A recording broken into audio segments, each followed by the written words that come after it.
February 22nd rematch of Deontay Wilder versus Tyson Fury. The first fight lived up to all the hype. Knocked you on your ass.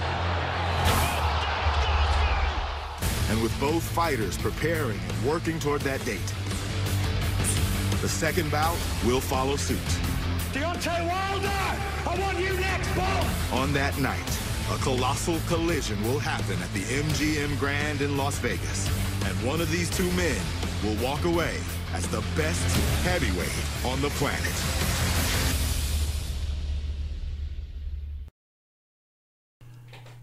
I didn't really like that episode too much. Episode 3, Inside Wilder vs. Fury 2, which aired on Fox, free TV. Fox, they've been airing first before they head over to ESPN and ESPN Plus platforms. Basically, you can watch every episode on your DVRs. Or on demand, excuse me. I know if you have Comcast Xfinity, it's on demand. So we're going to be doing some jump cuts, jumping around the episode. We are 11 days, 6 hours, and 35 minutes until the card starts. Main event, Wilder versus Fury 2. Head undercard fight is going to be the Prince Gerald Washington versus, the Prince Charles Martin versus Gerald Washington. You're going to have Emanuel Navarrete, WBO 122-pound champion versus Gio Santisima. You're going to have Sebastian Fundora versus Daniel Lewis. Mary Mom's going to be on the card. Sabril Matisse is going to be on the card. Gabriel Flores. I put all the information in where to buy the fight. Fox Sports. I still haven't seen where to buy the fight on ESPN Plus yet. But when you go to the Fox Sports, Wilder Fury pay-per-view link, here's all the stuff. This is it right here. But I'm still, 11 days away from the fight. We still have questions about, well, who's the broadcast team? Who's the analyst? Who's the blow-by-blow? Are we going to get, 2 different broadcasts, one from Fox and one from ESPN? We still have questions. Who's the officials? It's taking place in the MGM Grand. Tickets, we're not hearing that it's sold out. I'm hearing that ticket sales are doing okay. But I still think that the tickets look a little bit expensive, but expect for them probably to drop. In fact, let's take our first jump cut. We're going to take some looks at some clips in the episode. But right now, we're going to go look at some ticket info. We'll be right back.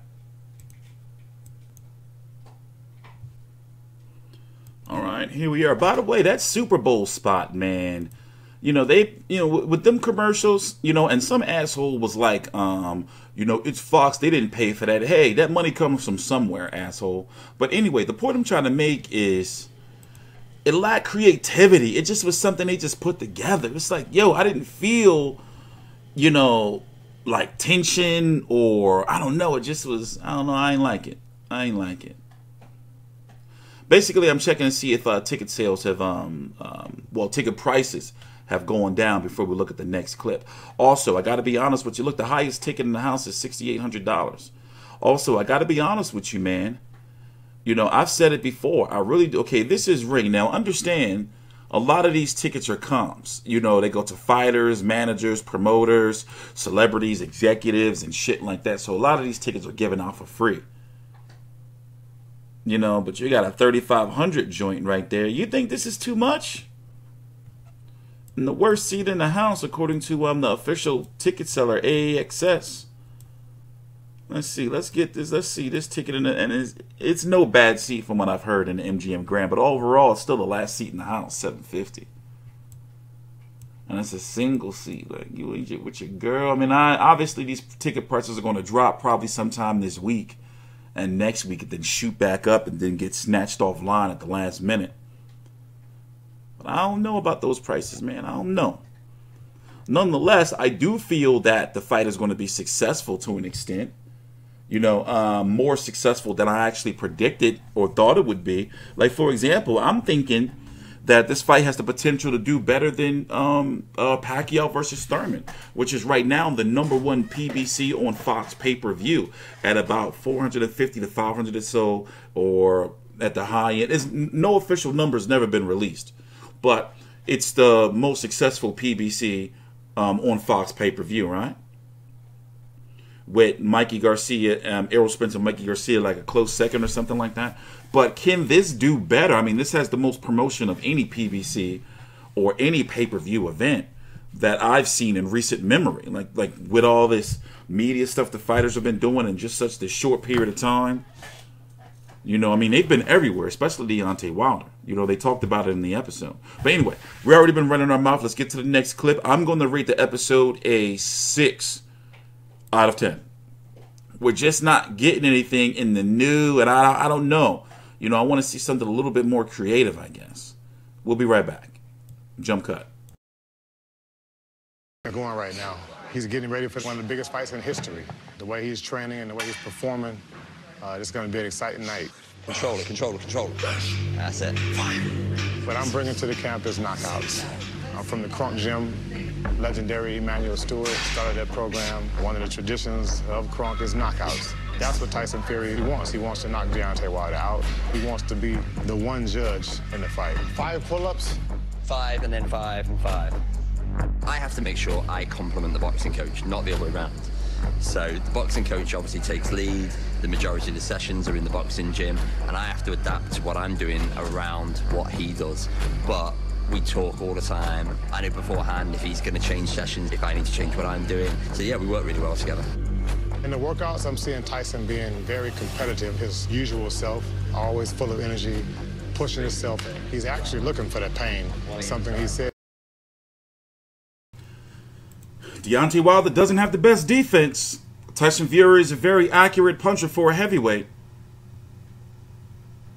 He's shown us recently with Tom Schwartz that if he really puts his mind to it and if he wants to go for it, he can land his punches hard. He's planning to come in at about 270 pounds or so.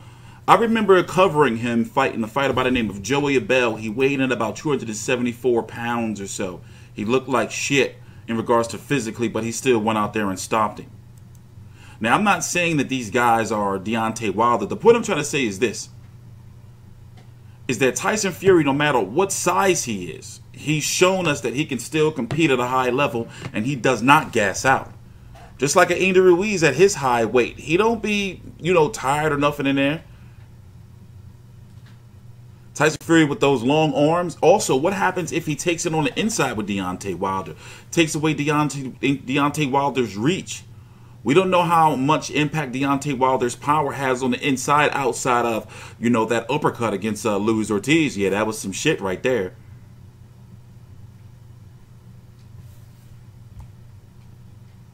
But, you know, regardless, I'm going to be here. We're going to be here all night next weekend, baby. We're covering every single fight on that card. I'm not even joking with you. Outside of the first 2. We're going to be here for the post-fight press conference. We're going to have the call-in show. It's here. Like, I'm looking forward to it. Ooh, we're going to feast. Actually, today, February 11th, 2020, at 3 p.m. is 9:30 a.m. here now. Deontay Wilder's having his media call where he's going to talk about the fight. And his media calls are hit or miss, but usually hit, especially if he starts getting all biblical, sinisterly biblical on you. You know? Also, BoxRec need to get it together. They haven't updated. Anyway, I got to reach out to them. They need to give me a hoodie or a t-shirt or something. Shit. I think I'm the only person. I think I use their shit or promote their shit on YouTube more than... Well, get out of here, Tug. You lost. Get out of here. But anyway, to give you a little quick wrap-up of the 100 and... or recap of the 100 and... fucking 100. Heavyweight division. Anthony Joshua Kubrat Pulev can be in May or June, likely June, because of the boxing schedule in May is looking pretty stacked up.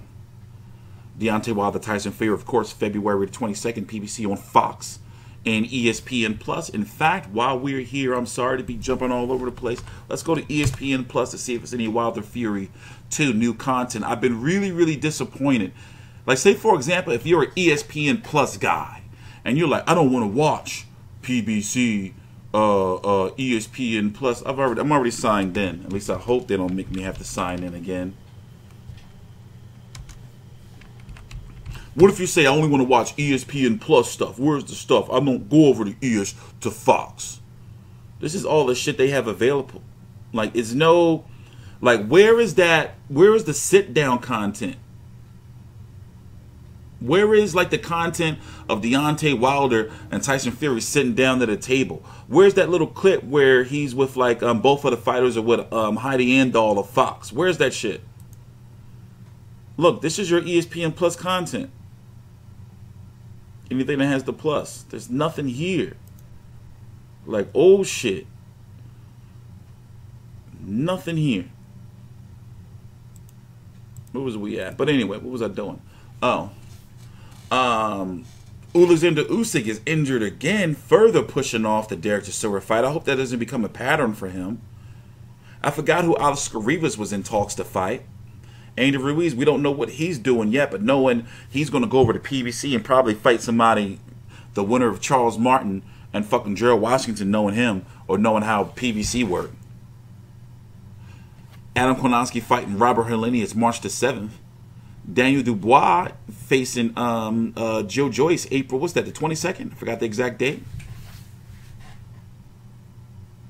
Alexander Povetkin and Dylan White could be finalized any moment, I guess, at any day. Heavyweight division is on fire, especially since, you know, guys are fighting each other. Or at least, you know, getting eliminated. They fight each other, then they got to go to the back of the line. So we're going to play one more clip and wrap up this recap. Like I said, this episode really didn't really show us nothing. You know, oh, here's the clip. The PBC commercial. Well, the Wilder Fury II commercial. So anytime on Fox Now or Hulu. This is the biggest heavyweight fight in recent history. Here we go again. Shots fired, I'm going in. Standing alone for another. He's up. This fight is a draw. Bring him all on. I'm a one man army. Rising up, rising up. Wilder Fury 2, Saturday, February 22nd on pay-per-view or buy now on the Fox Sports app. So this is from my DVR. This is not from the Fox Sports Go app. This is me recording it. So this ad played during TV. This is also the app that played during the Super Bowl.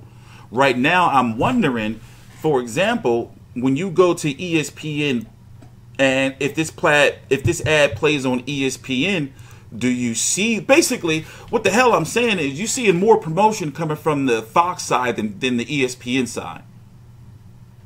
You know?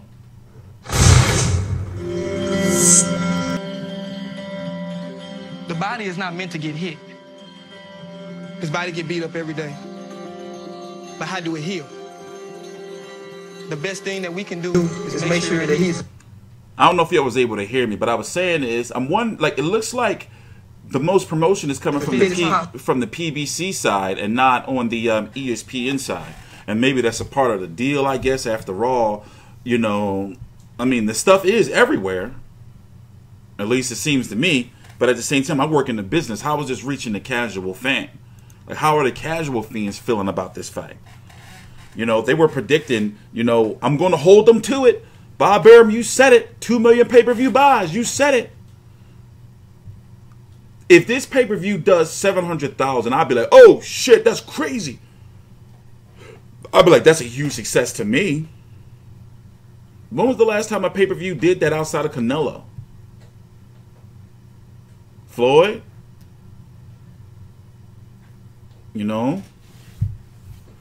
We're going to see, though. Also, in one of my videos I'm going to do next week, we got to talk about this streaming shit. It's easy as fuck to stream these fights these days. I'm talking about, like, pay-per-view. Especially, like, pay-per-view is dying, bro. Like, if you have a pay-per-view deal, right, where your pay-per-view over here in the States, but if it's picked up in another territory, like Germany, on like a free TV shit, like, or something like that, yo, your shit, they don't get it. They don't get it. Even if the degenerates don't care, they'll watch that shit in another language. They'll watch that shit in another language. TstreeT Controversy with FightView360.com. I am going with Tyson Fury by knockout. We're going to see, though. I'm going to be here next week. I'm not going to run. Pay-per-view $79.99. I was going to say $74, but they jacked it up 5 prices within the second week of announcing a pay-per-view on this site. We did the video. More videos coming. See you soon. Please subscribe.